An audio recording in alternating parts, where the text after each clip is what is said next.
Okay, so what I'm going to do, I'm going to try something different here. I'm going to read this out loud to you. So there's going to be little commentary.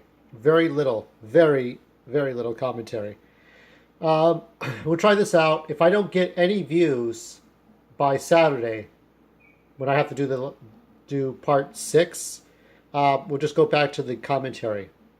So this is Geno's Hospital, formerly the Children's Courthouse in Monterey Park, Cali, 1 hour later. So we're going to just pick up from where we left off. Magnets on the roof. That's the secret to Geno's long-standing business caring for patients. Magnets keep the Zetro Bots away. Keep Zetro Ray away and his guardians. Yeah, I'm not explaining that now. I'm going through fucking synovectomy here. Synovectomy, of course, is like it's a knee surgery for hematology patients. I had synovectomy back in 2003. Geno and Rosemary have a conversation. How you doing there? Geno talks to Rose while cutting a small section of her left knee open, cleaning out iron bits.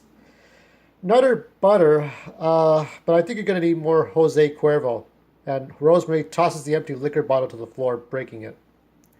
Huh? Don't be sleeping and shit right now. You need to do one more infusion. Yeah?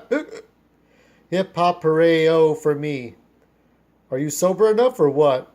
Yeah, cocksucker, just give me my goddamn tools. So this is a woman's voice. This is Rosemarie's voice narrating this whole thing. So yeah, about that medicine in my refrigerator. It's medication for my degradation into severe hemophilia. Oh, fuck it, I'm too drunk to think. It's actually hemophilia, but, you know, this is not a preachy story about hemophilia. This is just that Rosemary has a bleeding disorder which turned her skin gray, but we get into the explanations later. But she was a carrier of hemophilia, but now she has the disease severe. After the devastation, my body turned gray, causing my body temperature to lower, depend on my warm vest, but it's also reduced my blood status from carrier to severe. My blood can no longer clot with one or two missing factors. So, therefore, my medicine includes mixing powder and water, putting that mix in a syringe, attach a butterfly needle, clean my wrist with alcohol, tourniquet the arm. And so I have severe hemophilia. Me. This is the nonfiction, okay? I have severe hemophilia, so I have to do this every 3 or 4 days. Appreciate that, okay? That's for my blood clotting. Geno and Rosemary talk. Shut up a minute. Rosemary finds her vein to make the infusion. Damn! And we have liftoff. Fuck, I thought I was going to be too drunk. Are you doing fuck, every 3 days like I asked? Yeah, some and some. You mean sometimes yeah and sometimes nah? It's fucking balls with the needles, man. Gotta start following my orders like last century. Yeah, well, when you start brewing the fucking pill, then yeah, still working on your knee. Less jaw flapping for now. Yeah. Before I go any further, I should introduce Geno Juarez. Geno for short. He, like me, is deformed as well, from the bailiff brute he ate, and his introduction to many hallucinogenic and narcotic drugs made him vulnerable to animal infections, making his body mutate and turn blue. He was born and raised in East Los, but longed to be a mariachi band leader. His singing voice is meh blech. Since the devastation, he had been hiding around the college campus of UCLA. The only friends he had were rats. Rats. Motherfucking butt-ugly rats. He's changed a lot. His skin turned a periwinkle blue. His nose grew long with the snout of a dog. His ears grew tall, pointy, and hung like an old dog's. He grew fangs like a vampire's, desperate to find blood, but would settle for malt liquor. So this is what Geno looks like. This is the real life. Look up Elvez and Piolín. And so this is the first time I created him. It was in 2000. So this is sort of his profile.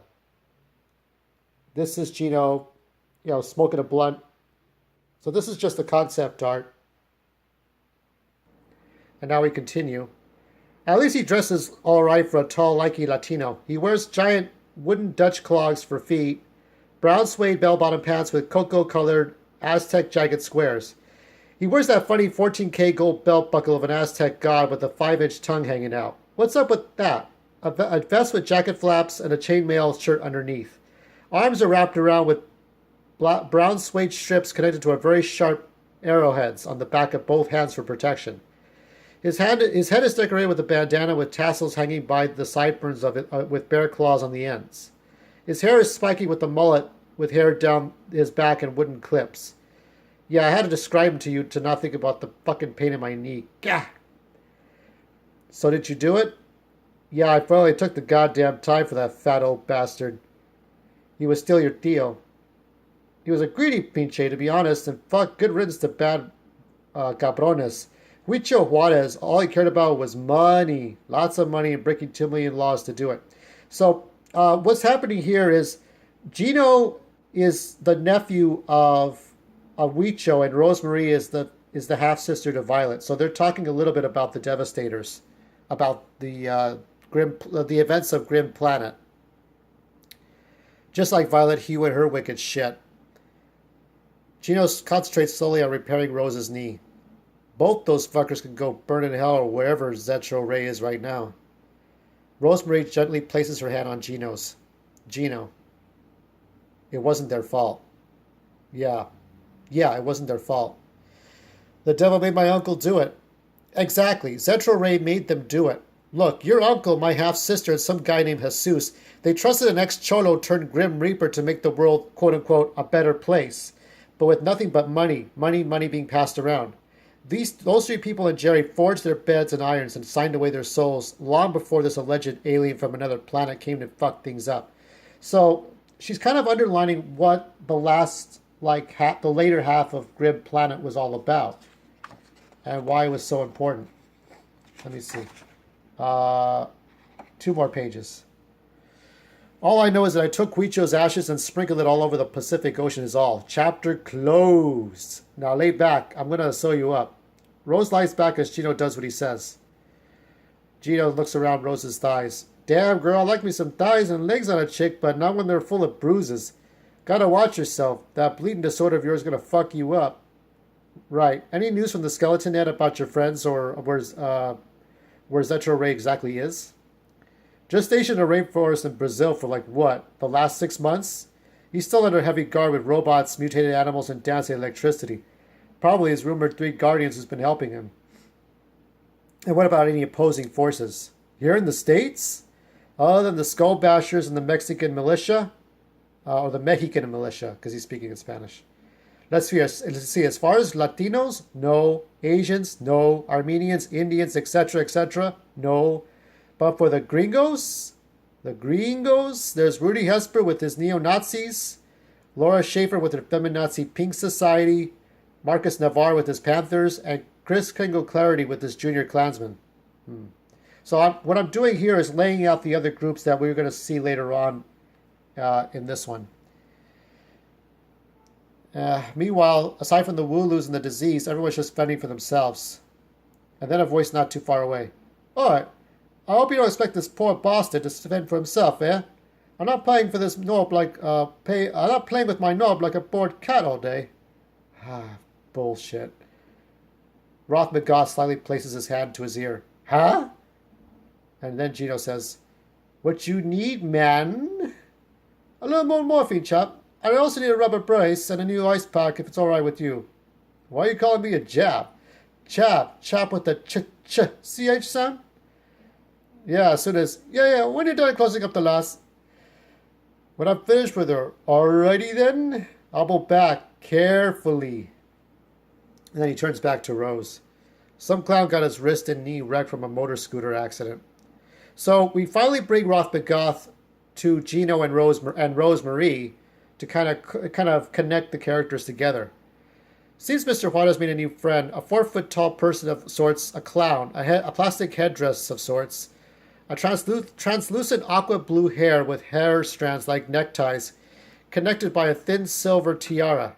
His face is really covered in peach makeup with dark blue lips, blue on the tip of the nose, and triangles on the eyes. He wears disc earrings of old dead Mayan gods, in fact, except for his cotton sleeveless black shirt and his black leather pants. He is dressed like a Mayan, a gray shawl with black hawk silhouettes, silver spade and heart cut-off gloves, black suede bandages around his feet with rows of large jingle bells wrapped around his calves. So this is Roth McGoth. In art form, there he is, a couple of pints. Here he is without his mask. He's got this weird blotchy skin, but this is him with the mask. I think it's white in complexion, but it could be a light beige. Some time passes, and as I heal, there's a knock to my patient room, which used to be an office for several legal staff. Door's open, sweetie. Fancy the warm welcome. But to be honest with you, I have a low tolerance for redheads these days. Rose taps a chair behind her sickbed. Sit here. We're not playing Where's My Asshole. I need you to talk to me. Sit the fuck here. Roth does as Rose orders. I need to know your story. You're the first healthy in months. I need to know where you're coming from. You heard of the children of the car under the Roman bus? Sort of. I was born in the UK to a blue collar who moonlighted as a cocaine dealer, and my mom who made very little quid as a stripper. They did the 1970s psychedelic rock band, the Rainbow Harmony. My pager on the guitar and mum the vocals. One day, they successfully robbed a bank in the midst of a series of riots. I was 12 years of age then. They fled the country for some island in the South Pacific. Allegedly, but not before leaving me in the care of a beefeater and a druid. Jesus.